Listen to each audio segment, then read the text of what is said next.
नमस्कार दोस्तों। जैसे कि आप जानते हैं कि हमको होलिस्टिक रिपोर्ट कार्ड बनाना है कक्षा पहली से कक्षा पाँचवीं तक। तो उस रिपोर्ट कार्ड को कैसे भरना है उसको मैं आपको बता रहा हूँ। तो कुछ डिटेल तो जनरल है, सामान्य है, उसको आपको भरने आ जाएगा, है ना। जो भरने नहीं आएगा, जिसमें थोड़ा तकलीफ होगा, उसको मैं आपको बता रहा हूँ। जैसे यहाँ पे देखेंगे तो विकास के क्षेत्र के अनुसार बच्चे की स्थिति, ये वाला थोड़ा चैलेंजिंग टास्क है इसको भरना। तो कैसे भरना है इसको मैं बता रहा हूँ, है ना। तो सबसे पहले यहाँ पे लिखा है विकास के क्षेत्र के अनुसार बच्चे की स्थिति कक्षा 1, है ना।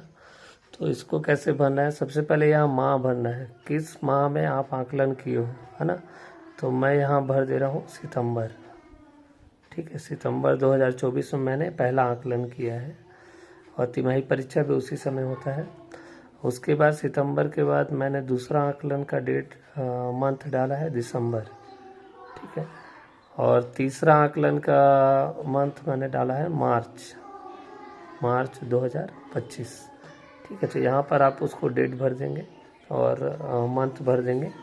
उसके बाद आपका मेन चैलेंजिंग टास्क है ये। तो यहाँ पे देखेंगे पहला लिखा है शारीरिक विकास। शारीरिक विकास में एक ही फील्ड दिया है ना। एक फील्ड दिया है, मतलब ये वाला एक क्षेत्र है, ये एक फील्ड दिया है शारीरिक विकास का, एक फील्ड, मतलब ये 5 नंबर का है। देखिए और नंबर यहाँ पे लिखा है नीचे में, शारीरिक विकास। और शारीरिक विकास में यहाँ लिखा होगा ये 5 नंबर का है। ठीक है, वैसे ही सामाजिक एवं भावनात्मक विकास कितने नंबर का है, 10 नंबर का। तो यहाँ 2 फील्ड होगा, इसको आप देखिए यहाँ 2 फील्ड होगा।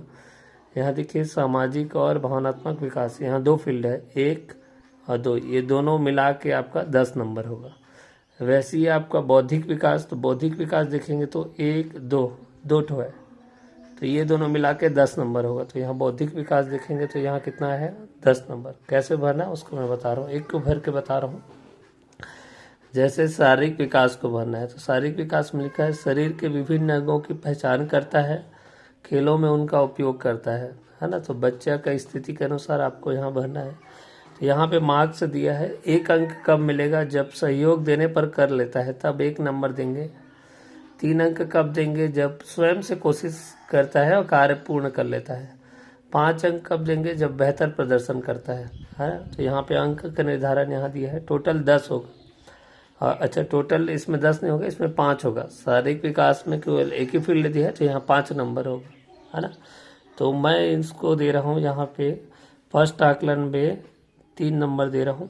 तो यहाँ पे मैं T1 में भी लिखूँगा 3, और 3 नंबर दे रहे हैं तो 3 के नीचे में आपको लिखना है, और T1 के नीचे में भी आपको 3 लिखना है। ये पहला आकलन है शारीरिक विकास का।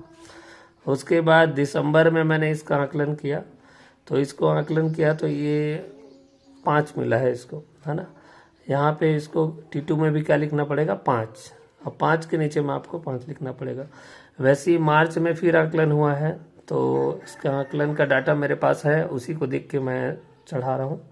तो 5 मैंने दिया था, तो ये 5 है, और T3 में आकलन भी है 5। तो टोटल ये कितना पाया है, T1 में पाया है 3 नंबर, T2 मतलब दूसरा बार आकलन हुआ है तो 5 नंबर, तीसरा बार आकलन हुआ है तो फिर 5 नंबर, और 21 में पाया है शारीरिक विकास में पाया है। तो आपको उसी को डाटा को यहाँ चढ़ाना है। ठीक है, यहाँ फिर से आपको माह में लिख देना है सितंबर 24, फिर से लिखना है दिसंबर 24, फिर आपको लिखना है मार्च 2025। ठीक है, और उसके बाद शारीरिक विकास में 5 नंबर है, तो T1 ये है। तो T1 में कितना पाया है, तो 5 में मैंने उसको दिया था 3 नंबर, तो यहाँ T1 में आपको चढ़ाना है 3 नंबर। 5 में वो पाया है 3 नंबर। ठीक है, वैसे ही T2 में कितना पाया है उसको देखिए, 5 नंबर पाया, और T3 में पाया है 5 नंबर। तो यहाँ T2 मतलब दिसंबर वाला आकलन में वो पाया है 5 नंबर, और इसमें भी पाया है 5 नंबर। इस प्रकार ये शारीरिक विकास भर जाएगा। ठीक है, उसके बाद सामाजिक एवं भावनात्मक विकास, ये 10 नंबर का है, तो इसमें 2 फील्ड होगा। ठीक है, जैसे आप यहाँ देखेंगे तो 2 फील्ड है। पहला फील्ड में लिखा है, इसको आप पढ़ेंगे, पहला में लिखा है सामाजिक और भावनात्मक विकास में जो पहला नियम और निर्देश का पालन करता है, समूह में गतिविधि में भाग लेकर दूसरों के साथ सहयोग करता है। ये दोनों आपका सामाजिक और भावनात्मक विकास में आएगा।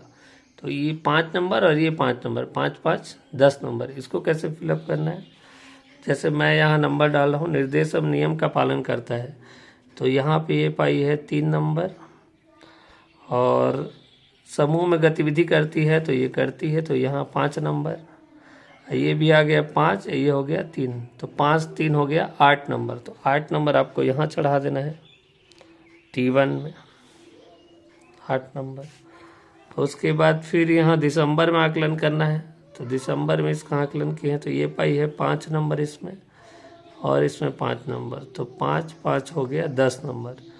T3 में ये पाई है 5 और ये 5 5 5 इधर हो गया 10 नंबर, है ना। तो यहाँ मैं चढ़ा दूंगा उसका 5 और 5 10 नंबर, यहाँ मैंने चढ़ा दिया फिर से 5 5 10 नंबर।